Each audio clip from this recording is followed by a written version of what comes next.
Laba ditahan cuma diam? Salah, ini cara maksimalin buat bisnis. Bayangin kalau uang yang sudah kita hasilkan cuma disimpan begitu aja. Apakah itu strategi yang benar buat bisnis kita? Teman-teman, apa sih sebenarnya peran laba ditahan dalam bisnis? Kenapa banyak bisnis besar bisa terus tumbuh sementara yang lain stagnan di tempat? Nah, jawabannya bisa jadi ada di laba ditahan.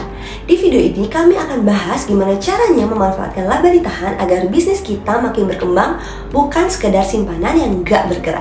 Oke, sebelum masuk lebih dalam, kita mulai dengan dasar dulu ya. Apa itu laba ditahan? Singkatnya, laba ditahan adalah keuntungan yang diperoleh perusahaan yang nggak dibagikan sebagai dividen ke pemegang saham, tapi ditahan atau disimpan perusahaan.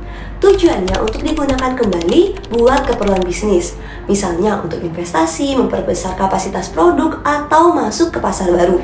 Kenapa penting? Karena laba ditahan itu ibarat cadangan perusahaan, sumber dana yang kita bisa gunakan kapan saja tanpa harus berutang atau cari modal tambahan dari luar. Jadi, manfaatnya jelas, nggak perlu pusing soal bunga atau risiko utang, dan pemilik saham pun bisa lihat bisnis kita berkembang. Sekarang, mari kita bahas cara-cara memanfaatkan laba ditahan ini secara efektif. Jangan sampai laba ditahan kita hanya numpuk di pembukuan, tapi nggak memberikan dampak nyata pada pertumbuhan bisnis. Investasi kembali ke produk atau layanan baru. Pertama, kita bisa alokasikan laba ditahan ini buat pengembangan produk atau layanan baru. Ingat, inovasi adalah salah satu kunci bisnis yang berhasil. Dengan terus mengembangkan produk, kita bisa menarik segmen pasar baru dan menjaga pelanggan yang sudah ada tetap setia. Contoh, kalau bisnis kita adalah F&B, mungkin kita bisa coba kreasi menu baru atau masuk ke kategori makanan yang sehat yang sedang tren. Ekspansi pasar. Selanjutnya, laba ditahan bisa kita manfaatkan untuk memperluas pasar. Misalnya, kalau selama ini hanya beroperasi di satu kota, kita bisa mulai memikirkan untuk ekspansi ke kota lain. Ini termasuk investasi untuk membuka cabang baru, meningkatkan kapasitas produksi, atau mengalokasikan dana buat kampanye pemasaran yang lebih luas. Pengembangan sumber daya manusia. Investasi pada tim kita juga sama pentingnya. Dengan laba ditahan, kita bisa melakukan pelatihan atau program pengembangan keterampilan bagi karyawan. Ingat, karyawan yang berkembang akan membantu bisnis kita berkembang juga. Bisa jadi kita menyekolahkan mereka untuk mempelajari keterampilan baru atau mengadakan workshop internal yang meningkatkan keahlian tim kita. Pembelian aset atau teknologi baru.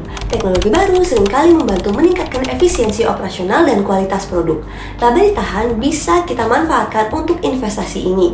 Misalnya untuk bisnis manufaktur, mungkin kita perlu beli mesin baru yang bisa mempercepat proses produksi dan mengurangi biaya tenaga kerja. Walau kelihatannya mudah, nggak selalu strategi ini bebas risiko ya. Ada beberapa tantangan yang perlu kita waspadai.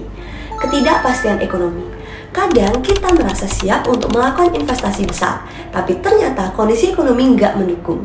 Di situasi seperti ini, penting untuk mempertimbangkan faktor eksternal, seperti inflasi, suku bunga, atau tren pasar yang bisa mempengaruhi profitabilitas kita ke depannya. Perencanaan yang tidak matang. Investasi yang tergesa-gesa tanpa rencana matang bisa menyebabkan laba ditahan kita terpakai tanpa hasil yang jelas. Misalnya, kita berencana ekspansi pasar, tapi ternyata belum riset kebutuhan pasar dengan baik. Ini bisa menyebabkan dana yang kita keluarkan jadi sia-sia. Over diversifikasi. Sangat mudah untuk tergiur mencoba banyak hal dengan laba ditahan, seperti ekspansi, inovasi produk, dan sebagainya. Tapi hati-hati, terlalu banyak diversifikasi bisa menghambat fokus dan efisiensi.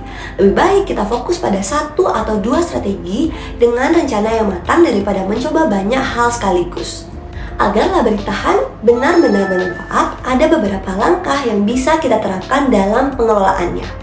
Lakukan analisis kebutuhan dan prioritas. Mulai dengan menganalisis kebutuhan bisnis kita yang paling mendesak.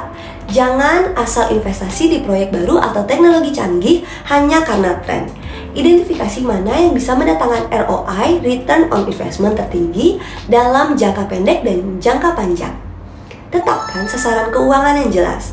Misalnya, dari laba ditahan yang ada, kita ingin meningkatkan pendapatan tahunan sebesar 20% melalui ekspansi pasar. Dengan sasaran yang jelas, kita bisa lebih fokus dan terarah dalam mengelola laba ditahan sehingga setiap alokasi dana punya tujuan yang nyata. Perhatikan arus kas dan likuiditas. Walau laba ditahan bisa digunakan, kita juga harus jaga agar arus kas tetap stabil. Jangan sampai laba ditahan terkuras habis untuk satu proyek besar, karena ini bisa menekan likuiditas bisnis. Atur alokasi laba ditahan dengan bijak. Sisakan dana cadangan untuk keadaan darurat atau perubahan kondisi pasar. Evaluasi hasil secara berkala. Lakukan evaluasi setiap kuartal atau setidaknya setiap 6 bulan untuk melihat apakah penggunaan laba ditahan kita berdampak positif atau tidak. Jika dirasa tidak efektif, kita bisa melakukan penyesuaian strategi. Biar lebih jelas, kita lihat contoh konkret penggunaan laba ditahan dalam bisnis besar, misalnya Apple. Mereka sering menggunakan laba ditahan untuk riset dan pengembangan teknologi, yang akhirnya menghasilkan produk-produk inovatif seperti iPhone dan MacBook. Dengan terus berinvestasi dalam inovasi, Apple nggak hanya mempertahankan pangsa pasar mereka, tapi juga menjadi pemimpin di industri teknologi. Contoh lain adalah perusahaan retail yang memanfaatkan laba ditahan untuk ekspansi pasar global, yang akhirnya meningkatkan penjualan dan keuntungan. Jadi ini adalah bukti nyata kalau laba ditahan bukan sekedar simpanan, tapi bahan bakar buat pertumbuhan. Jadi kapan waktu yang tepat buat memanfaatkan laba ditahan? Lakukan saat kita sudah punya perencanaan matang, target yang jelas, dan kondisi keuangan perusahaan yang stabil. Laba ditahan ini harus kita pandang sebagai alat, bukan sekedar tabungan yang pasif. Intinya, laba ditahan bukan cuma diam di tempat. Dengan pengelolaan yang tepat, laba ditahan bisa menjadi sumber pendanaan yang sangat kuat untuk mendorong bisnis kita ke level yang lebih tinggi. Pastikan kita melakukan evaluasi dan menyiapkan strategi yang matang agar laba ditahan ini memberikan hasil maksimal. Nah, itulah beberapa cara untuk memanfaatkan laba ditahan buat pertumbuhan bisnis. Jangan biarkan keuntungan kita cuma jadi angka di pembukuan. Saatnya kita bergerak dan jadikan itu sebagai penggerak bisnis ke depannya. Jika teman-teman ingin lebih banyak tips soal pengelolaan keuangan bisnis, jangan lupa subscribe dan aktifkan lonceng notifikasi. Sampai ketemu di video berikutnya.